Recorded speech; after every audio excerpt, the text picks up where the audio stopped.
नमस्कार सगळ्यांना. मी आणि माझी आई या यूट्यूब चॅनलवर तुमच्या सगळ्यांचं स्वागत आहे.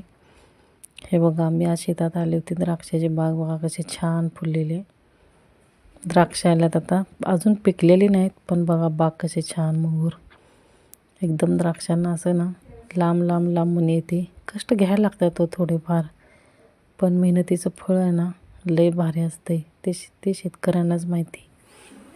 बघा कसा हिरवागार असा सगळा द्राक्षाच्या बागेचा परिसर आहे.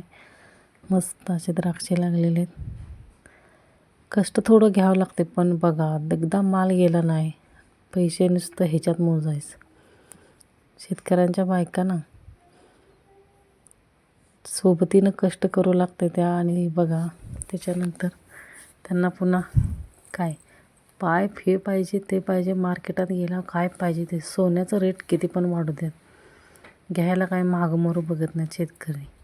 कारण एवढं मेहनतच घेतलेली असते हो. इकडं एवढा येतो आहे द्राक्षाचा माल, ऊसाचा, मक्का, काही पीक असू दे, इकडं एवढं पीक काढतात, मेहनत घेतात. आणि इकडं सोनारा दुकानात गेल्यावरनं मागमोहर काय बघत नाहीत. उठलं बायको म्हणेल तसंच त्यांना ते सोनं घेऊन देणार. कष्ट असं घेतलेलं असते बायकोला नवऱ्यानं. मस्त सुखी जीवन जगत असतात. काय पाहिजे ते सगळं सगळं घेऊन देणार. खायला ताजं ताजं सगळं, काय पण मस्तपैकी आपली सुखी जीवन जगतात. बघा मस्त सगळी बाग हे झालेलं आहे. सगळीकडनं दाखवते तुम्हाला मी. बघा हे बघा सगळं सगळं मनी पूर्ण मोठे मोठे घड आहेत. आणि एक एक घड तर किलो अर्धा किलो असेच आहेत. काही काही मोठे मोठे घड 1.5 किलोचे पण होतील, एवढे मोठे घड आहेत. आमच्या शेतकऱ्यांचा नाद करायचा नाही हो. बघा सगळी बाग दाखवायला तुम्हाला मी. मस्त असे ना एकदा माल चालला ना पैसे ये पडते मी. आता जरा बघून चालायला लागतं, नाही तर पायपत पाय अडकून पडू शकता. म्हणून व्हिडिओ बनवताना हो तेवढं तर होणारच.